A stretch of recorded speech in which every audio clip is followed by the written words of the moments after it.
राज movie दक्षिण भारत की एक ऐसी मूवी जिसमें एक नायक रहता है, हीरो रहता है। वो प्रकृति के लिए लड़ाई लड़ता है। जहां माफिया जाते हैं पहाड़ काटते हैं, जहां माफिया जाते हैं नदी का दोहन करते हैं, ऐसे माफियाओं से लड़ाई लड़ने का काम करता है। आज एक ऐसे हीरो से मिलाने हम आपको जा रहे हैं जो चित्रकूट जनपद के एक ऐसे हीरो जो प्रकृति प्रेमी हैं और नदी के लिए संघर्ष करते हैं, प्रकृति के लिए संघर्ष करते हैं। स्वागत है आपका फुल स्टॉप पे।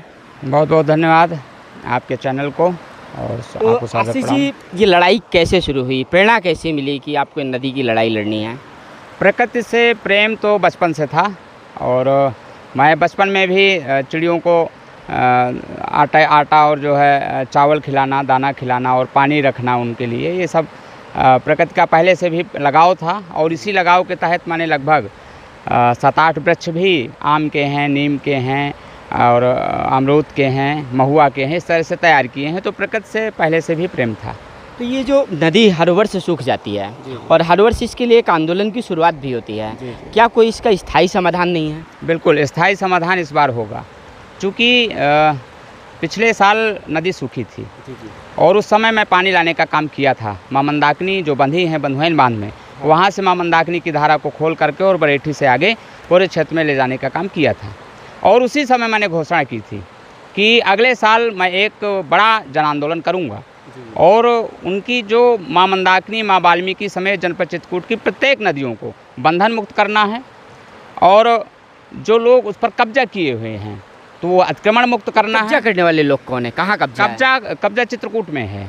अच्छा, मंदाकिनी नदी जो चित्रकूट में है। मंदाकिनी नदी के किनारे किनारे जो भी मठ हैं, मंदिर हैं या पब्लिक के व्यक्ति या आम व्यक्ति हैं या कोई बड़े लोग हैं, तो सभी लोगों ने लगभग कब्जा किया हुआ है। मतलब वही संत महात्मा जो धर्म की बात करते हैं, अध्यात्म की बात करते हैं, प्रकृति की बात करते हैं, और वही लोग शायद कहीं ना कहीं आंदोलन भी करते हैं। और उन्हीं लोगों का कोई ना कोई कब्जा भी है। नाले भी बह रहे हैं। जी बिल्कुल, नाले बह रहे हैं। और हमारी जो मांगें हैं, नदियाँ अस्तित्व बचाओ अभियान के नाम से हम ये जन आंदोलन चला रहे हैं। 22 मार्च को नदी दिवस था, पानी दिवस था, और उस दिन हमने महुआ गांव से और सगवारा गांव से इस कार्यक्रम का शुभारंभ किया है। हमारा ये 3 चरणों में कार्यक्रम होगा। पहला, हम 10 तारीख तक, मतलब इसी महीने 10 तारीख तक हमारा जन जागरूकता कार्यक्रम है, जो माँ मंदाकिनी और माँ वाल्मीकि के तट पर जितने भी गांव बसे हैं वहाँ जाना है, जनचर्चा करनी है, लोगों को इसके बारे में समझाना है, बताना है।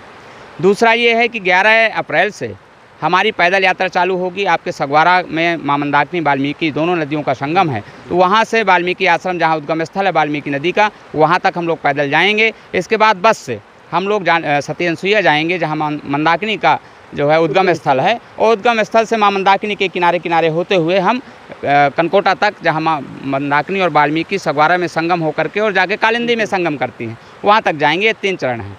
मांग भी हमारी 3 हैं। जहाँ अभी हम ये खड़े हैं, ये जो जगह है, ये दिखा दीजिए आप इनको कि ये पूरा जो चेक डैम है, तो ये नदी के लिए शुभ है या अशुभ है? वास्तव में इसकी कोई उपयोगिता है? नदी का देखिए, इसकी उपयोगिता भी है, अनुपयोगिता भी है।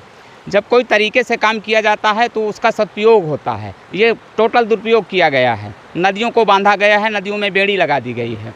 अगर इन्हीं चेक डैमों के बीच में फाटक लगे होते, 10 फीट, 15 फीट, 20 फीट के फाटक लोहे के लगे होते और बरसात में खुल जाते, तो ये जो सिल्ट जम गई है, इधर आप देखे हैं 18 फीट की ऊंचाई है, इधर 18 फीट की ऊंचाई है, इधर आपको दुआ दीजिए, आप देख भी रहे हैं, पानी साफ है, दिख रहा है। 3 फीट से नीचे गहराई नहीं है। वो आप देखिए, वो डंडी देख लीजिए, है ना, ये वो दिखा दीजिए, डंडी डालो वहाँ पे।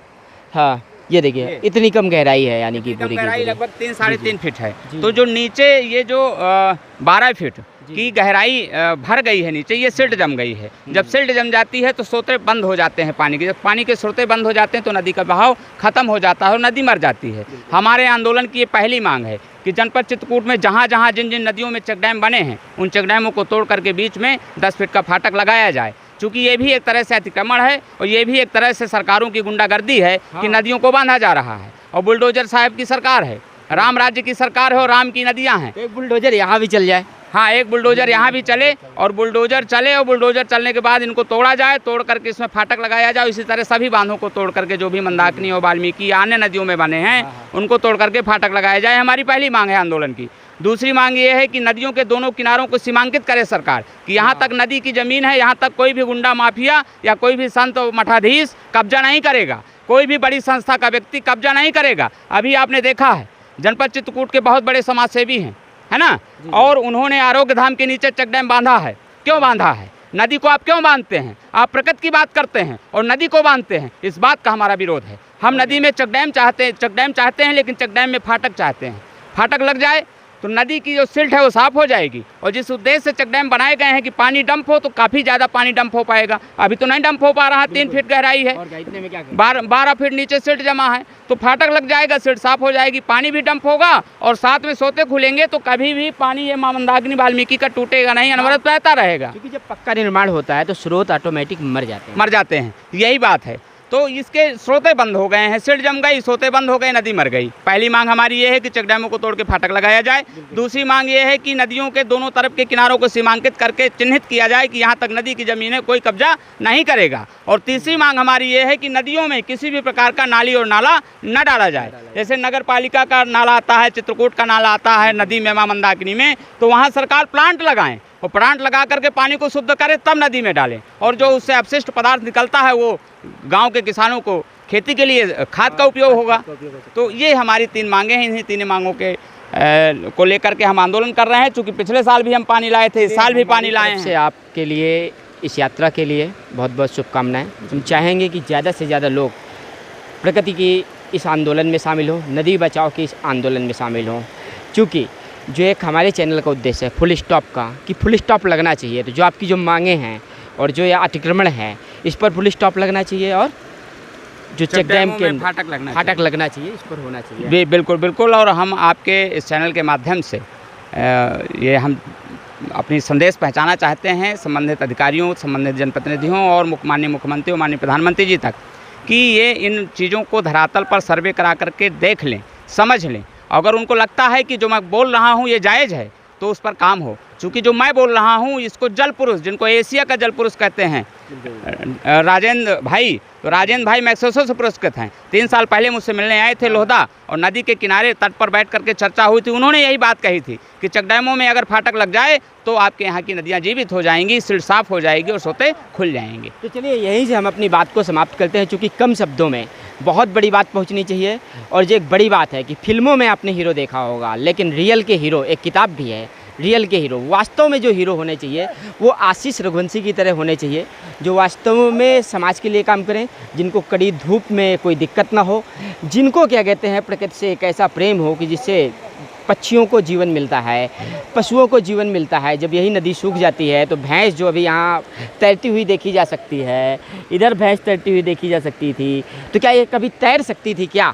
ये जो पशुओं के जीवन को मारने का काम, पक्षियों के जीवन को मारने का काम, एक नदी जीवनदायिनी इसलिए कही जाती है। और पशु पक्षियों को जीवन देना, आदमी को जीवन देना एक ऐसे रियल के हीरो के माध्यम से होता है। हम चाहेंगे समाज के ऐसे बहुत से रियल के हीरो निकल करके सामने आए और जो समाज की एक ऐसी लड़ाई को लड़ सकें।